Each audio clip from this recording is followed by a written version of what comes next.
saluons tous au nom de notre Seigneur Sauveur Jésus-Christ. Moi, c'est votre serviteur, pasteur Emmanuel Kabongo, et je suis accompagné de votre servante, Maman Nathalie Kabongo, qui vous salue tous au nom de notre Seigneur et Sauveur Jésus-Christ. Donc, Maman Nathalie Kabongo, c'est mon épouse. Et vous savez que nous avons eu à traiter beaucoup de sujets sur le mariage. Et aujourd'hui, nous revenons vers vous parce que nous croyons qu'avec la grâce de notre Dieu, nous pouvons apporter certaines solutions dans des couples qui ont des conflits ou bien dans des familles qui ont des problèmes. Tolelo toye poto sunga quand même moke na oyo nzambe asala biso lokola ngolu pona kolobela sur ba kokoso ezalaka na kati na mabota mususu, et nous croyons qu'avec nos conseils Dieu pourra résoudre certains problèmes. Bien aimé, comme vous le savez, le mariage est une institution divine. Mariage est utande et pas nzambe. Mariage ezali eloko moko te mutu akela mezali eloko euta et pas nzambe. Le mariage, c'est une union de deux êtres oyo bazali ko mitia ensemble, bazali ko lukaba atteindre ba objectif songolo na kati na bomo na bango. C'est-à-dire des gens ayant des personnalités différentes qui apprennent à forger des centres d'intérêt communs. Donc, bazali ko poursuivre pe ba objectif moko bako ko atteindre na kati na bomo na bango. C'est-à-dire batwana sengeli batala na kati na direction moko, parce que notre Seigneur Jésus-Christ il a dit que l'homme quittera son père et sa mère et s'attachera à sa femme, et les deux deviendront une seule chair. Voilà. Mais vous savez qu'actuellement, dans les mariages, quand on les fait, c'est pour la vie. Le mariage, ce n'est pas un arrangement temporaire comme les autres le pensent. Il y a des gens qui peuvent se marier aujourd'hui et à la minute, ils peuvent aussi divorcer. Ce n'est pas comme ça chez notre Dieu. Donc, Dieu ne voit pas le mariage avec cette façon-là. Il y a beaucoup d'organisations dans d'autres pays où ils allaient sunga batu ke bako kabwana. Donc, va ko aider yo alors que non ceux qui ont divorcé ata au bali na tongo ye na 12 heures ceux qui ont divorcé ils sont ko aider yo yaka au divorcé, alors que dans la pensée de Dieu ce n'est pas comme ça. Donc j'aimerais que maman akoka koloba eloko moko, et ensuite nous allons continuer avec notre enseignement. Oui, mes bien-aimés, un mariage réussi, c'est un couple qui s'adapte continuellement à des situations nouvelles, résout les problèmes qui surgissent et emploie des ressources dont ils disposent dans leur vie. Oui, mes bien-aimés, libala oyo tolobiete libala oyo ezali libala oyo etelemi, libala oyo epambolami, ezali libala oyo bato bazali na kokoka komi kotisa na kati na ba situation oyo bazala kokutana na yango. Eza libala moko te oyo bato batelema kaka stationnaire bango babujaka te. Non, eza libala wana te oyo tozolobela lelo. Lelo tongi tolobela libala oyo bato oyo bazali flexible, bato oyo bazali ke li situation oyo ekutanmeli ye azali capable ya kokende au-delà ya situation wana. Azali capable atanga na kenda kabume suite ya situation oyo na sala boye kwete libala na ngai etelema kaka. Na sala boye kwete libala na ngai ekufa te. Na sala boye kwete libala na ngai kende toujours liboso.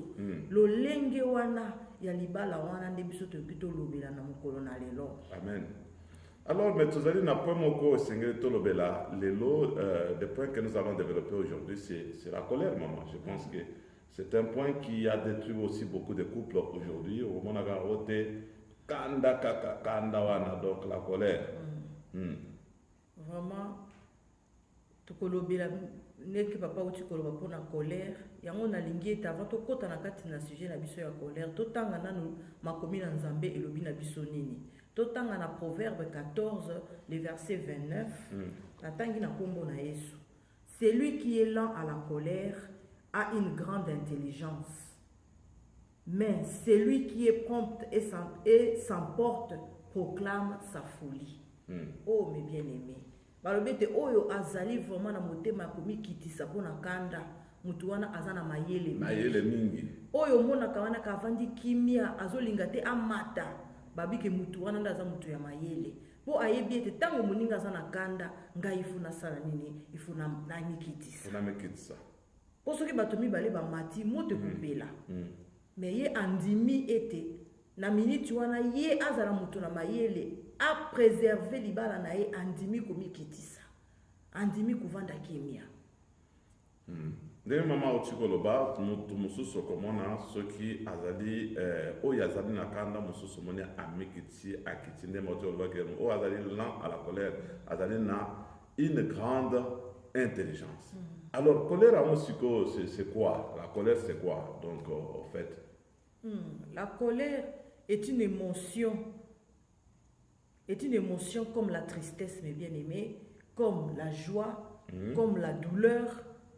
La colère est une émotion d'un cœur mécontent, une attitude ou un sentiment de mécontentement. Cela peut même engendrer beaucoup de choses.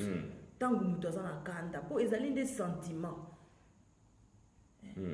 Oyo tangu mutaza na kanda ezokotinda ye asala makambo mususu oyo ye moko na bomoto alengela kite kosala yango. Mama otio lobaki ezali émotion moko ezali lokola esengo ndenge kangaka biso mais colère ezali contraire ya esengo komona ke sentiment wana ya moto asepeli na eloko moko te ko ya même ata soki moto kufeli moto moni moto wana kanda eye peza makasi ndenge nini akufi atiki biso pona nini okufi ya pona nini okufi otiki biso donc kanda wana eyaka na makambo peza ebele mais awa tozali kolobela la colère dans les mariages où ezali émotion pe oyo ebomaka mabala ebele ezali ko engendrer makambo ebele donc tozali na makambo sengeli tolobela colère ekoki ko engendrer makambo nini mama na kati na libala ekoki ko bota neti likambo nini par exemple.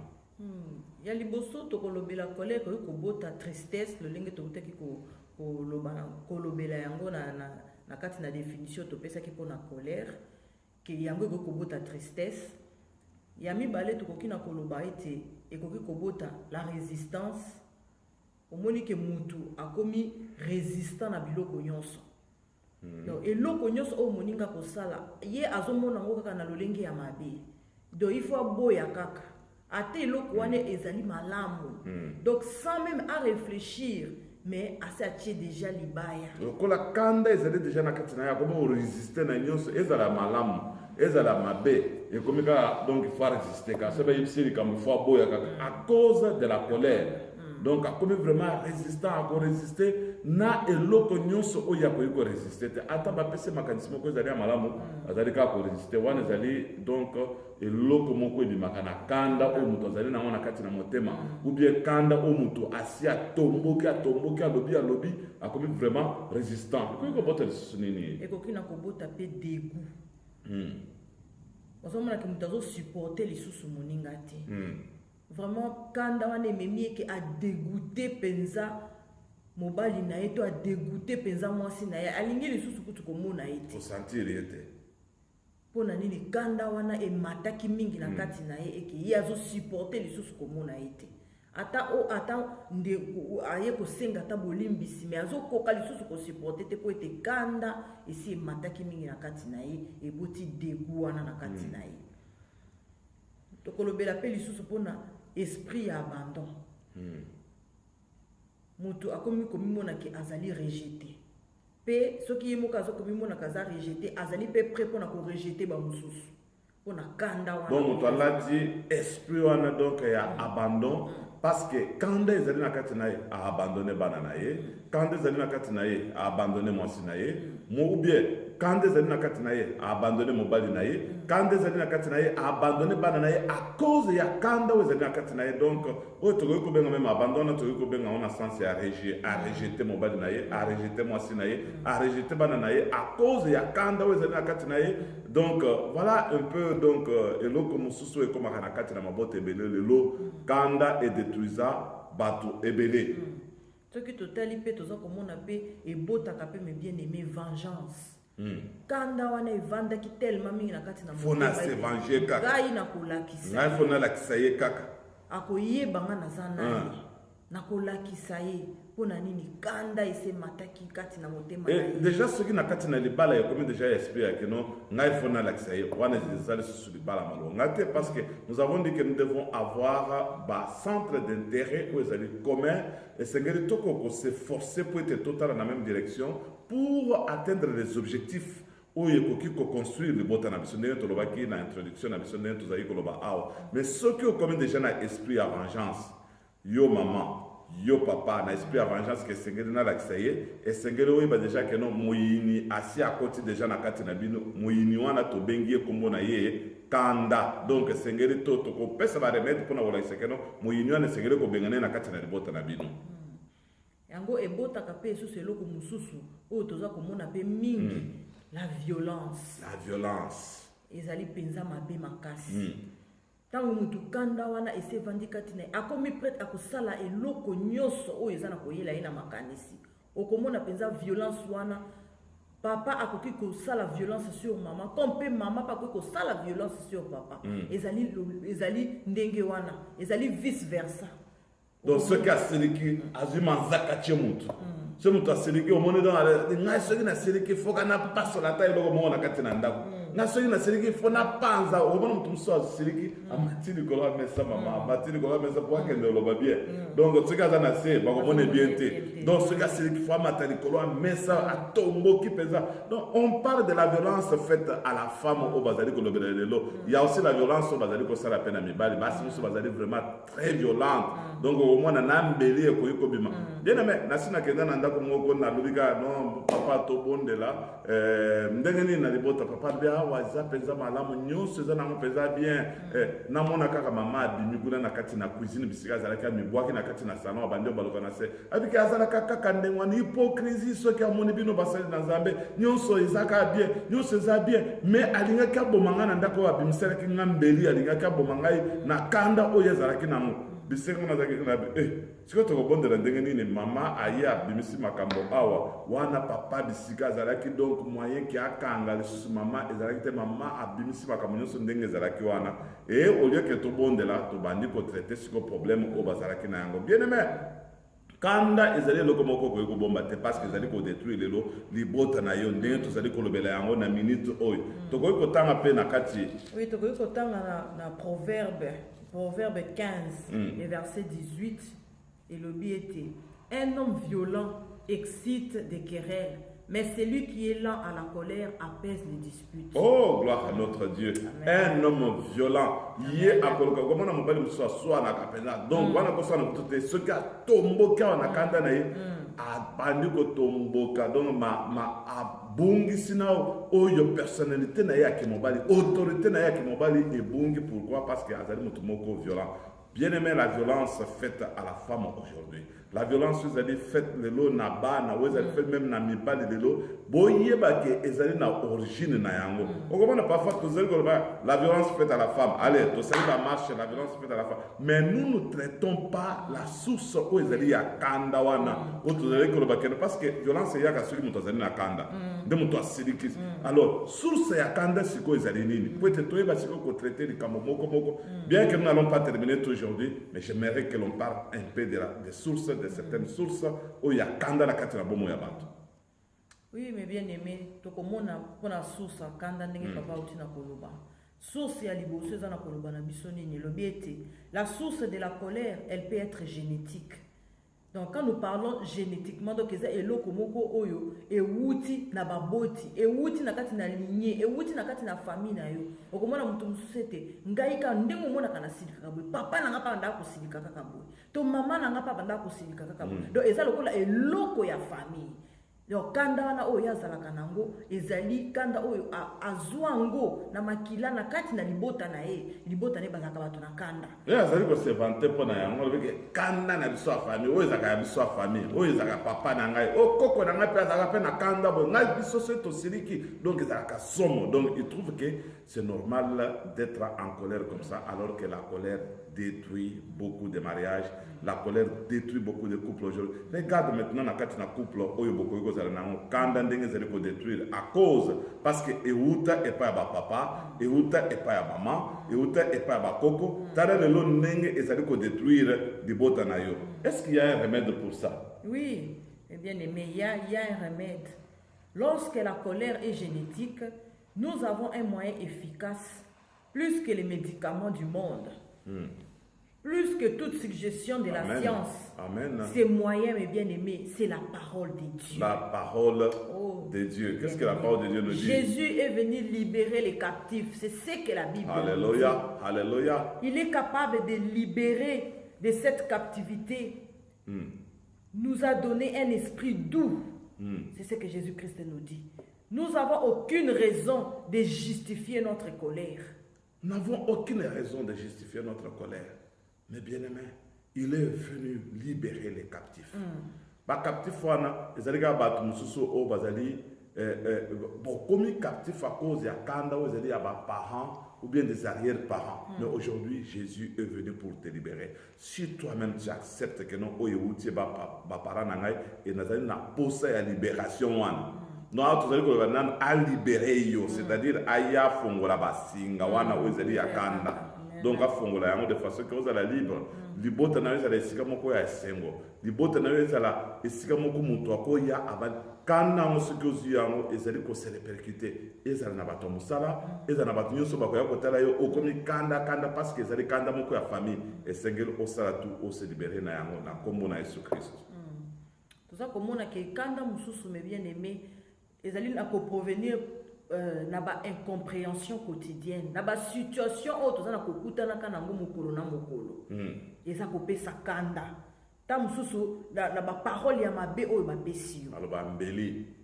Ta mususu ba katela ki yo lingala, alors epesi yo kanda, ematisi yo kanda. Okoki na ko se maîtriser na kanda wana te, etika likati na yo.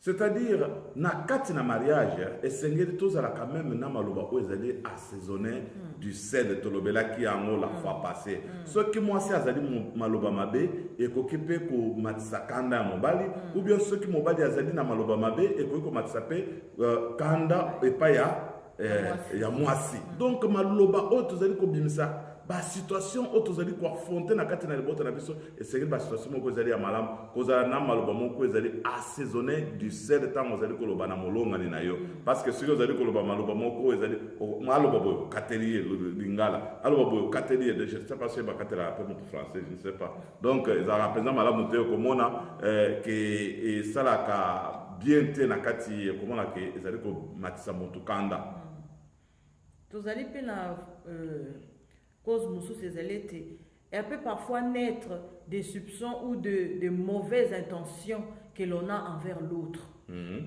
Donc ma kanisi o ya mabe oyo ozali na yango envers mutu mususu et pe ça déjà kanda pour mutu wana. O nyonso ya ko sala yo zo mona kaka mabe pour na ba mauvaise intention oyo za nango envers mutu wana. To oyo mutu mususu za nango envers yo.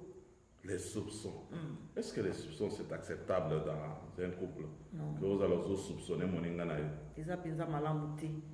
Dans ces cas, mes bien-aimés, la maîtrise de soi est nécessaire.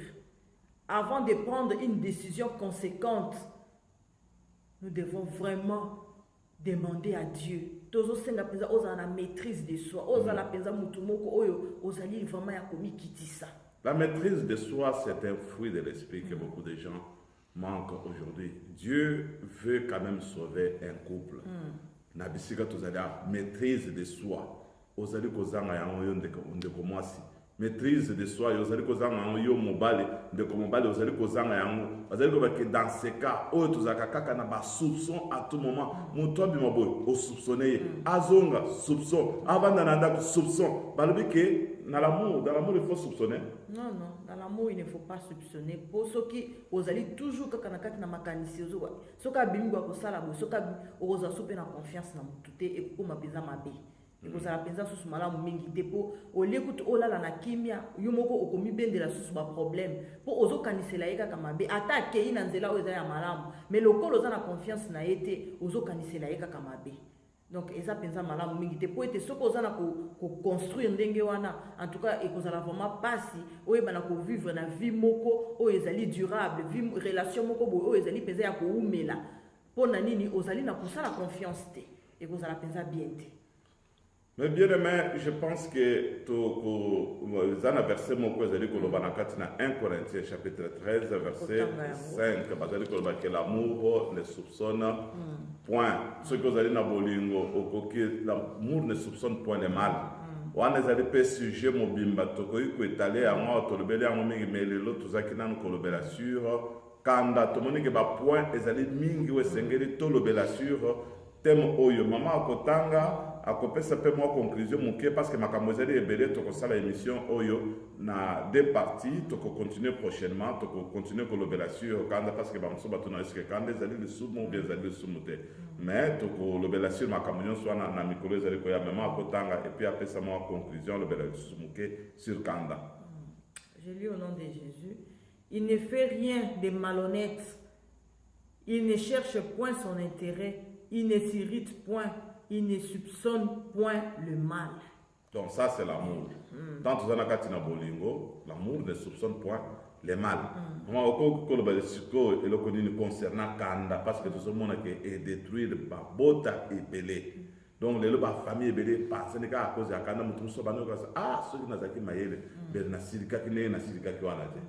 Na kokina koloba susu ki était kanda et ko kozala pe agent du diable. Pour eyeka kapona et déstabiliser mabota na biso. Eyeka kapote et bebisa ba mariage na biso. Alors et cause la paix que ezali un esprit démoniaque oyeko kota kati na libala.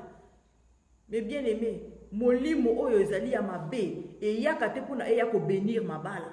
Eyaka te po ete eyako pe sabino ete bokende liboso te. Tango kanda eye ne po eyako détruire. Eye po eyako tchaba division na kati na mariage. Eye po ete eyako séparer bino. Boye ba ete ezali molimo o ezali ya mabe. Il faut vraiment ko bondele pa na Nzambe po ete molimo wana bo bengana yango na kombo na Yesu Masia. Po ete libala oyo ezala na kimia, libala oyo ezala na kati na esengo.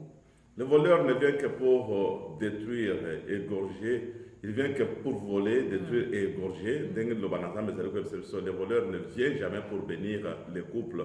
Alors, ce qui moyini, quand on est outil pas moyini, comme à koleka. Ce qui est génétique, nous avons parlé que non, Jésus est venu pour libérer les captifs. Ce qui est soupçonne bien aimé, que non, l'amour ne soupçonne pas. Mais oyo bazali kolobake, ce qui s'attend, yemo ko azui kanda achena. L'agent du diable a côté na kati na yo abandi ko manipuler yo de muke boyo otombo kende o mona mutu so ko beta mwasi lokola peza donc azo beta nyoka akobeta peza donc o mona makasi na nyo sisira akai pa mwasi menanzela ce que mi bali lokola ye ba kange donc aza peza tana makasi te mais makasi na sisira akai pa mwasi be mwasi mobimba donc yesu ka ndenge na zako sona mama moko ya mundele azali kolobake en tout cas yer na banda ki na moli makambo mobali na ngasali ngai na butu na kansita ngolala ki na zui marto na rebeke na bete kana mutu na sila na ye comprenez kanda o ezali démoniaque ya ngwana yake mutu alali yo siko bandi ko bulele ozela siko marto o ya ko paser mutu donc ce n'est pas normal donc il faut ko éviter vraiment que Munguna à côté déjà ce qui est à Kanda vous allez démoniaque bien aimé tu as besoin de la délivrance. Qu'est-ce que la Bible nous dit à propos de cela? La Bible nous dit qu'il nous a délivrés de la puissance du ténèbre et nous a transportés dans le royaume du Fils de son amour. Colossiens chapitre 1 verset 13. En qui nous avons la rédemption et la rémission de nos péchés. Amen. Donc, il nous a délivrés de la puissance des ténèbres. Ça, c'est ce que Jésus a fait. Donc, il n'y a aucun esprit qui peut résister. Ce que vous voyez ici, quand vous allez à la fontaine de la vie, nous allons prier pour toi. Et cette colère-là va disparaître. Amen. Dieu va te délivrer de cela et tu verras que ta famille, et vous allez ici, comme quoi, c'est bon. Donc, vous autres à la télévision ensemble. Donc, le beau le PK. Donc, vie, pensa malamu bana pe ba kopusa na pembe na bino bavandi na bino zamba mususu kanda pensa bana bapusa na pembe na bangote ça pensa passe oui mais bien aimé être chrétien ne signifie pas qu'il y aura l'absence de la colère. Être né de nouveau ne signifie pas que tu ne peux jamais te mettre en colère. Être une nouvelle créature ne signifie pas que tu ne peux pas manifester ton mécontentement quand il y a quelque chose qui se passe. Il y a siliki bondeni ye mutu azali chrétien. Donc mutu akosilika pe. Mutu akoki kosilika. Kanda ekoya. Kanda Donc tout ça là ba hypocrite kanda ekoya mais kanda wana ezala quand même pour un petit moment. Balobi ke soki kanda ye kolala na yango te. Ngai butu na ba te ko umela na yango te parce que soki ye à la minute oluki arranger na moninga na yo makambo na mobali na yo na mwasi na yo makambo elekani eza teke o te lokola balobi tokola na oto bandi na kanda banda tongo soki tokomi 18h bandi sikoyo oluka olongola yango. Non, ce n'est pas ça. À la minute okoki kolongola yango. Il y a des moyens que nous allons voir prochainement. Voilà, aujourd'hui nous nous arrêtons là et que notre Dieu vous bénisse parce que vous avez suivi ce message avec beaucoup d'attention et je pense que les couples concernés bakobenga biso na numéro tozali ko afficher na kati na vidéo oyo bokobenga et je pense que nous allons quand même vous aider avec des solutions. Il y a makasi lisusu koleka po ete boko kolongwa na kati na état où vous allez wana na mako yekolo pape nzambe na biso vraiment apambola bino nyonso tu oyo kolanda video oyo. En tout cas nzambe apambola bino makasi po ete maloba oyo ebimi na oyo esika ezala maloba oyo ewuti epai ya nzambe ye moko. Lolenge tolobaki na esika oyo ke nzambe nde ainstituaki mariage. Nzambe wana alingi ete mariage ezala na kimia. Nzambe wana alingi ete mariage ezala vraiment esika moko ya esengo. Esika oyo mutu nyonso tu azali vraiment na kimia. Akokozala te esika mususu ba problème eza manene mais soka zongi na mariage na ye, soka zongi na ndaku na ye, a se sentir penza za na kimia. Mariage ya lolenge wana nde tozana kosenge pa na nzambe te. Ba oyo nyonso bazana kolanda, ba oyo nyonso oyo bandimela Yesu lokola mokonzi pe mobikisi na bango ba vivre yango. Ezala yo oyo ndimela Yesu te yaka kokutana na nzambe na biso. Yaka nzambe wana ako changer pe mariage na yo. Nzambe wana ako bongola pe mobali na yo to mwasi na yo. Nzambe wana ako changer. Oyo zomona lokola mutu moko oyo ese silipo na ye mais pas na nzambe tout est possible. Boya bien-aimé nzambe wana koyeba na kopambola tika ete loboko na nzambe ezala likolo na bino na kombo na Yesu. Tout est possible à celui qui croit. Bien-aimé, la paix c'est possible, la joie c'est possible dans votre famille. Que notre Dieu vous bénisse.